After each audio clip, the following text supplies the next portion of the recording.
ఈరోజు ఈ వీడియో చేయడానికి ఒక రీజన్ ఉంది. అంటే లాస్ట్ టైం మేము అన్నీ పాదుకి సంబంధించినవి, నెక్స్ట్ ఆకుకూరలకు సంబంధించినవన్నీ విత్తనాలు తీసుకొచ్చాం, అలా వేసాం అనమాట. ఈసారి ఏం చేసామంటే కారం అయిపోయిందని చెప్పేసి ఎండుమిరపకాయలు కొనుక్కున్నా. ఆ ఎండుమిరపకాయలు ఉంటాయి కదా గింజలు, అవి పడిపోతే కిందన తీసి మొక్కల్లో పడేసాం అనమాట. అలా వచ్చినవి ఇవి లాస్ట్ ఇయర్ పాదు కోసం అని తెచ్చిన విత్తనాలు ఒక 4 ఉంటే 2 పెట్టామన్నమాట. వస్తాయో లేవో చూద్దామని వచ్చినాయి అనమాట. ఇవి సంతలో కొనుక్కున్నాను. చామంతి 3 రకాలని చెప్పేసి అన్నారు. ఇది లాస్ట్ టైం పెట్టిన మిరపదే. పీకేద్దాం అనుకున్నాం కానీ మళ్ళీ వస్తుందో రాదో చూసిన తర్వాత పీకుదామని అనుకున్నాం. కానీ చెట్టు నిండా అయితే పూత వచ్చేసింది, పువ్వు. అలానే కాయలు కూడా చాలానే ఉన్నాయి. అండ్ అలానే సంతలో ఏమంటారు కనకాంబరాల నారు కూడా తీసుకొచ్చాను అన్నమాట. ఇంకా ప్లేస్ లేక ఒక 3 కట్టలు ఇలా ఒక్క దగ్గరే పెట్టేసాం మొత్తం అంతా. ఇది దానిమ్మ చాలా పూత అయితే వచ్చింది, అన్నీ ఉడతలు కొరికేసినాయి అనమాట. ఇంకెందుకులే అని చెప్పాను, మేము కూడా అలా వదిలేసాం. ఒకటైతే పీకేసాం, అందులో ఉండేది ఒకటి పీకేసి ఒకటి మాత్రం ఉంచాం. ఇది మాత్రం స్వీట్ లెమన్, చెట్టు నిండా ఈసారి వర్షానికి చాలా కాయలు వచ్చినాయి చెట్టు నిండా. ఇగో ఇదొక్కటి పెద్దదైంది, మిగిలినవన్నీ చిన్న చిన్నవి ఉన్నాయన్నమాట. అలా చెట్టు నిండా ఉన్నాయి. మళ్ళీ పూత వస్తుంది. ఇది పండిన తర్వాత తెంపాలి అని వదిలేసాను అనమాట చెట్టుకి అలా. ఇక అండ్ ఇది మా అన్నగాడు ఏటలు కాయడానికి వెళ్ళి తీసుకొచ్చాడు. ఇది నిమ్మకాయ. అండ్ ఇది స్టార్ ఫ్రూట్ తీసుకొచ్చాను అనమాట. లాస్ట్ టైం వేసింది చచ్చిపోయిందని చెప్పి ఈసారి మళ్ళీ తీసుకొచ్చాను. ఈసారి తెచ్చినప్పుడు ఫ్లవరింగ్ చాలా ఉంది అండ్ ఫ్రూటింగ్ కూడా స్టార్ట్ అయిపోయింది అనమాట. ఇదనమాట అసలైన థింగ్. ఏంటంటే మా ఇంట్లో పాత బీరువా ఉంది. ఆ బీరువాని ఇలా పడుకోబెట్టేసి మొత్తం మన్నంతా వేసేసాను అనమాట. మొక్కలకి నీళ్ళు వేస్తున్నప్పుడు వేస్ట్ వాటర్ ఉంటుంది కదా, వేస్ట్ వాటర్ వేయగానే ఇగో ఇలా టమాటా నారు కూడా వచ్చేస్తుంది ఇందులోనే చాలా వరకు. ఇంట్లో కిచెన్ వేస్టేజ్ మొత్తం వేసాము. ఇది గ్రేట్ థింగ్ ఏంటంటే మేము ఈ మొక్క పెట్టలేదు, విత్తనం కూడా వేయలేదు, మొక్క కూడా పెట్టలేదు. ఇంట్లో వంకాయ కర్రీ వండుకున్న గింజ పడిందేమో వాటర్తో, కిచెన్ వేస్టేజ్ వాటర్ వేస్తాం కదా, అలా వచ్చింది. ఇది అలా వచ్చింది ఒక్కటి. అసలు అంటే లాస్ట్ టైం పెట్టినప్పుడే సమంగా కాయలేదు, కాయలు చిన్నవి కాసి పండిపోయేవి. అలాగే అని చెప్పి లైట్ తీసుకున్నాం అనమాట. కానీ ఇవి ఇంత పెద్ద అయ్యేంత వరకు కూడా అసలు మేమే నమ్మలేదు. ఉంటుంది ఊడుతుందిలే అని లైట్ తీసుకున్నాం. కానీ ఈసారి మాత్రం చాలా బాగా వచ్చినాయి అన్నమాట.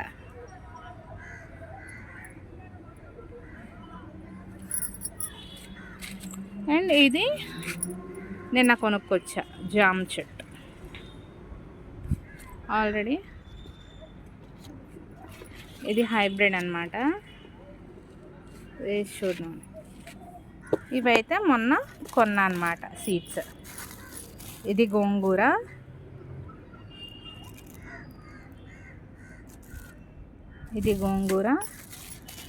తోటకూర, కాకరకాయ తెచ్చాను. మా బుజ్జికి కాకరకాయ కర్రీ అంటే చాలా ఇష్టం, సో కాకరకాయ విత్తనాలు తీసుకొచ్చాను.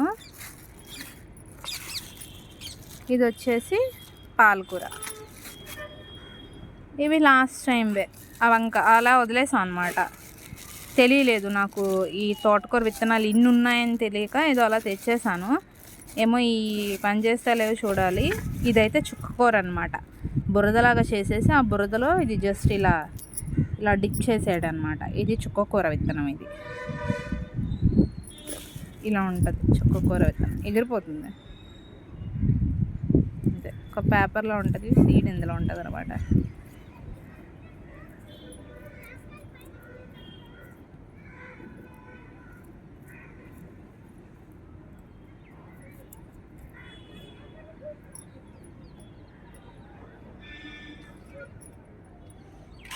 ఇప్పుడు ఏం చేస్తానంటే ఫుల్గా కర్ర పెట్టి తవ్వేసి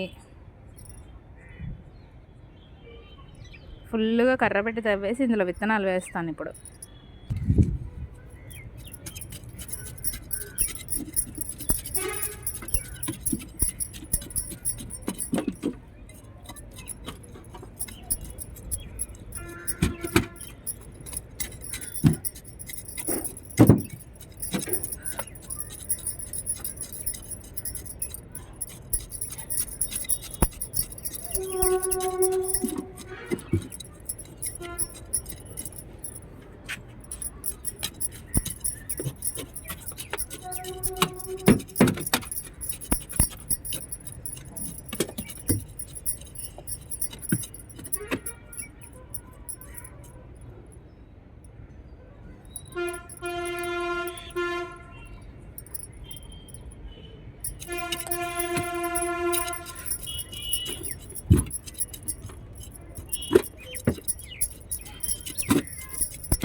ఇవైతే తోటకూర విత్తనాలు అన్నమాట. ఇలా చాలా చిన్న ఉంటాయి అన్నమాట.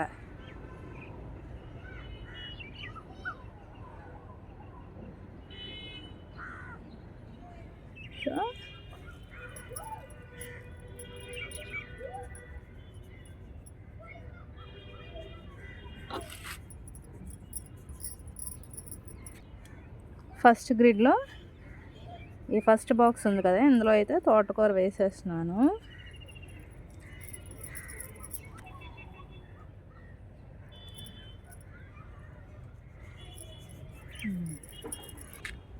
ఇవి వచ్చేసి పాలకూర అన్నమాట. నాకు పాలకూర చాలా ఎక్కువ ఇష్టం. నాకే కాదు, మా కైసర్ బాబుకి కూడా చాలా ఇష్టం అన్నమాట.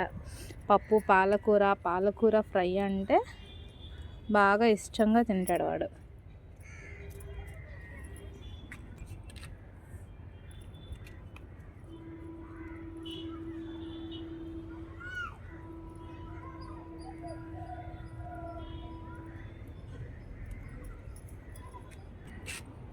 ఫస్ట్ దాంట్లో తోటకూర వేసాను, సెకండ్ దాంట్లో ఏం వేయలేదు, వేస్తాను. ఈ థర్డ్ వన్ దాంట్లో పాలకూర వేసాను. ఇప్పుడు మళ్ళీ పాలకూర వేస్తున్నాను. చెప్పాను కదా ఆల్రెడీ, నాకు నా పెద్ద కొడుక్కి పాలకూర అంటే చాలా ఇష్టం.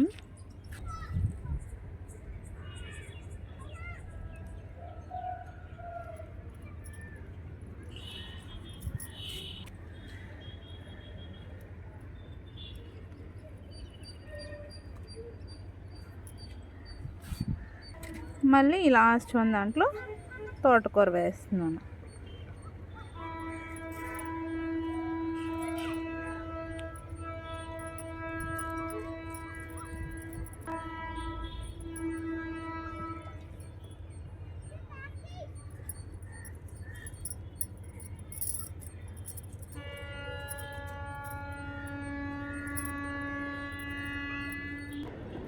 ఇవి ఒక 10 రూపీస్ తెచ్చాను పాలకూర.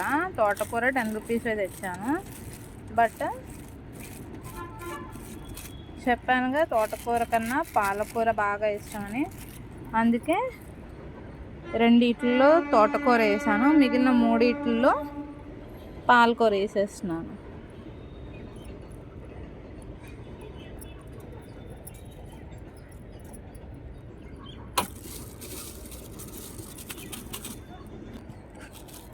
తోటకూర వేయగా ఇంకా ఇన్ని ఉన్నాయన్నమాట. ఇంకొక బాక్స్కి వస్తాయి, బట్ మన దగ్గర ప్లేస్ లేదు.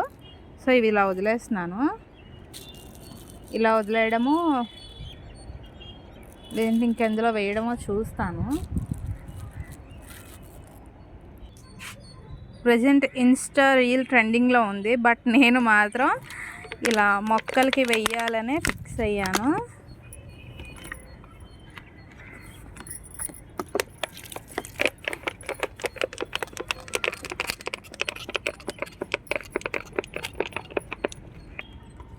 ఇన్స్టా రీల్ ట్రెండింగ్లో ఉంది. నేనైతే ఇలా జస్ట్ స్ప్రింక్లింగ్ చేసి వేయాలని డిసైడ్ అయ్యాను అనమాట. ఎందుకంటే మనం వాటర్ ఒకసారి వేసేస్తే విత్తనాలు ఎక్కడ పడితే అక్కడ చల్లా చెదిరైపోతాయి. ఈ విత్తనాలు సమ్ స్టేజ్ వచ్చేంత వరకు మనకు తప్పదనమాట ఇలా చేసుకోవడం.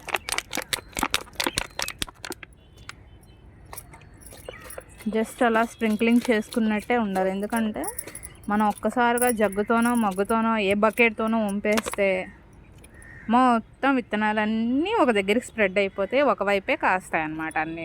అప్పుడు మనం తీసుకోవడానికి అవ్వదు, సరిగ్గా వాటికి కూడా వేర్లు ఎదగడానికి కూడా గ్రోత్ ఉండదు అన్నమాట, స్పేస్ అది ఉండదు. సో ఇలా జస్ట్ స్ప్రింక్లింగ్ చేసుకోవడమే.